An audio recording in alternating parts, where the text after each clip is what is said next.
आपल्या राज्यातली आरोग्य व्यवस्था खिळखिळी झाली आहे।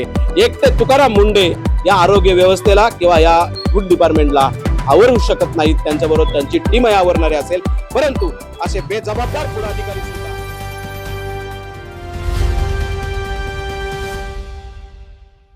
आपण आलोय कृष्णानगर मधील श्री बालाजी ट्रेडिंग कंपनी, ज्या कंपनीतून घुले कुटुंबियांनी एक पिठाचा बॅग नेली होती आणि त्या बॅग मध्ये आळ्या निघाल्या आणि त्यानंतर त्यांनी त्या बॅग मध्ये पाहिल्यानंतर ती ॲस्पायर निघाली। त्यानंतर त्या दुकानदाराकडे आले, आपण त्या दुकानदाराशी बोलणार आहोत। सेट, काय झालं होतं नक्की त्या बॅग मध्ये? ते नक्की आमच्याकडून 5 किलो पीठ घेतलं होतं। ते पीठाची पिशवी उघडल्यानंतर आम्हाला त्यांनी घेतलं होतं कधी? घेतले 7 तारीखला होता। पिशवी उघडल्यानंतर परत आणून दिले आणि म्हणले की हे एक्सपायर आहे आणि याचे किडे आहे। आम्ही बघितले तरी ते पिशवी उघडे होती। बरोबर। आता ते आम्ही मान्य कसं करायचं की पिशवी उघडे होती म्हणजे ते पिशवी चेंज तर नाही झाला, हे आम्हाला अजून बघायचंय। आता ऐका ना, त्यांनी पिशवी नेली, वो बैग लेके गए, पिशवी घेऊन गेले, लेकिन बैग लेने के बाद उसमें कीड़े हैं, वो खोलने के बाद ही पता चलेगा ना, क्या बाहर से तो नहीं पता चल सकता है कीड़े? बाहर से पता नहीं चलेगा।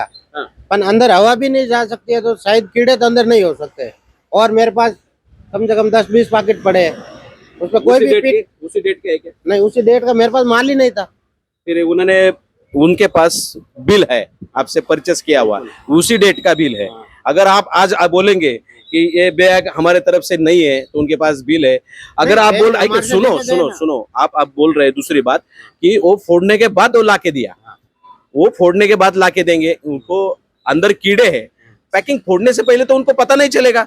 वो पीठ खाने के लिए लेके गए थे ना, फिर आप तो बोल रहे हैं उसमें कि फोड़ने के बाद कीड़े निकले तो हम जिम्मेदार नहीं है, ऐसा आप बात कर रहे हैं। नहीं, मैं जिम्मेदार, माल मेरे से लेके गए उसका जिम्मेदार तो मैं हूँ, बराबर। पर उसके अगेंस्ट मेरे पास जो भी आटा पड़ा है वो डेट का मेरे पास कोई आटा है ही नहीं। डिस्ट्रीब्यूटर से जो भी मेरे पास माल आया है वो 1 तारीख को माल आया हुआ है। अगर 1 तारीख को माल आया है तो 8 तारीख को एक्सपायर, 7 तारीख को एक्सपायर कैसे होगा? बराबर है। अभी वो जो बोल रहे हैं कि उनमें जो खराबी है वो फोड़ने के बाद निकल चली है, लेकिन आप बोल रहे हैं उसकी एक्सपायरी डेट खत्म नहीं हो। आता त्याच्या बॅग वरती तारीख काय होती? एक्सपायर डेट 4 तारीख होती हां, आणि मी नेलतो 7 तारखेला, त्याच्यानंतर 3 दिवसांनी। 3 दिवसांनी। आता ये तो बात कर रहे हैं, ये बोल रहे हैं कि एक्सपायरी डेट जो थी उसकी 4 तारीख की थी और आपने बेचा 7 तारीख को, यानी एक्सपायर होने के बाद ने आपने उसको बेचा है। वो और पीठ जो भी था ना पैक नहीं था, खुला हुआ था। भैया ये बात बराबर है, पैक पीस के अंदर कीड़े हो गए, ठीक है, कीड़े सुनो हो ना, गए, वो मान्य। तो पैक खोलने के बाद पहले पता नहीं चल सकता ना। अरे वो ठीक है, कीड़े अंदर हो सकते हैं, वो नहीं मुझे मालूम है, नहीं इनको मालूम है, ठीक है। बराबर। अभी वो आटा का पैकेट खुल गया है, उसके बाद इन्होंने बोला एक्सपायर है, तो वो अभी मुझे मान्य कैसे होगा कि भाई डिस्ट्रीब्यूटर का मेरे पास 1 तारीख का बिल है, भाई 1 तारीख को माल आया और 8 तारीख को 7 तारीख को एक्सपायर कैसे होगा? या ठिकाणचे हे दुकानदार आहेत, हे अत्यंत, हा एक मिनिट, काय, हा यांचं म्हणणं असं की ती बॅग त्यांची नाहीये, तर त्या बॅगेवरती स्कॅन आहे, माल कुठनं घेतला, काय घेतला हे तर कळेल आपल्याला। मी तर यांच्याकडनंच घेतलाय आणि तुमच्याकडे हो बिल आहे, पण त्यांच्या ज्या आटाच्या ह्याच्यावरती स्कॅन पण आहे, ते तर मान्य करा ना, ती बॅग यांची आहे। बरं, एक्सपायरी डेट झालेली ऑलरेडी, मी ते काय गडबडीत मी चेक केलं नाही, ही माझी चूक झाली, मी गडबडीत होतो, विश्वासाने घेतली, कारण की ह्यांची बालाजी कंपनीची दुकानं भरपूर आहे, त्या विश्वासावरती मी घेतले आणि घेतल्यानंतर आता ह्यांची उत्तर अशी आहे, त्यावेळेस ह्यांनी मला उत्तर वेगळीच दिली, तुमच्या समोरच आता ये। या ठिकाणची परिस्थिती अत्यंत भयानक आहे। याच दुकानातून माल घेतला, जे पीठ आहे ते याच दुकानातून घेतलं, त्याची पावती त्यांच्याकडे आहे। त्याचबरोबर दुसरी गोष्ट, यांनी स्कॅनर, जो मोबाईलचा स्कॅनर होता त्या स्कॅनरनी हे बिल 7 तारखेला इथे केले, हे त्यांच्याकडे पुरावे आहेत। हे सगळे पुरावे असतानाही आज बालाजी दुकानं ही पुणे शहरात मोठ्या प्रमाणात त्यांचा व्यापार करतात। हे बाहेर राज्यातून येऊन या ठिकाणी व्यापार करतात, चांगल्या पद्धतीचा लोकांना विश्वासाने माल द्यावा, लोक त्यांना 2 रुपये मोजून देतात, परंतु लोकांच्या विश्वासाची आणि आरोग्याची हा त्यांचा घाणेरडा कृत्य चाललेला आहे। आणि आज ते म्हणतायत बिलं असताना सगळं असताना तो माल आमच्याकडचा नसावा, त्याचबरोबर तो माल फोडून त्यांनी आमच्याकडे आणून दिला, परंतु ग्राहकाला तो पॅकेट फोडल्याशिवाय त्याच्यात चांगला माल आहे का खरा माल हे कसं कळणार?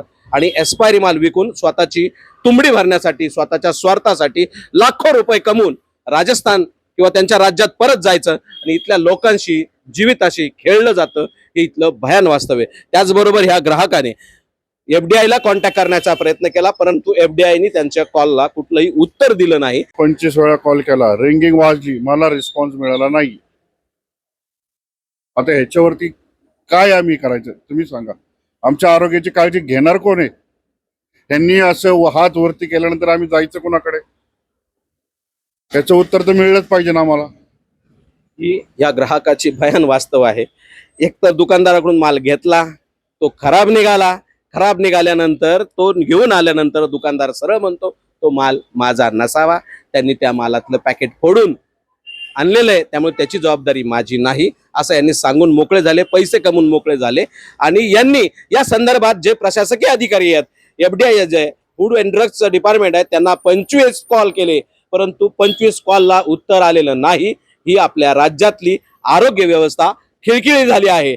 एक ते तुकाराम मुंडे या आरोग्य व्यवस्थेला किंवा या फूड डिपार्टमेंटला आवरू शकत नाहीत, त्यांच्याबरोबर त्यांची टीम आवरणारी असेल, परंतु असे बेजबाबदार फूड अधिकारी सुद्धा आणि अशा दुकानदारांवरती कारवाई होणं अपेक्षित आहे. मी Tushar Paigude, cameraman Sandeep Ghule, Mohammadwadi, Krishnanagar, Balaji trending company.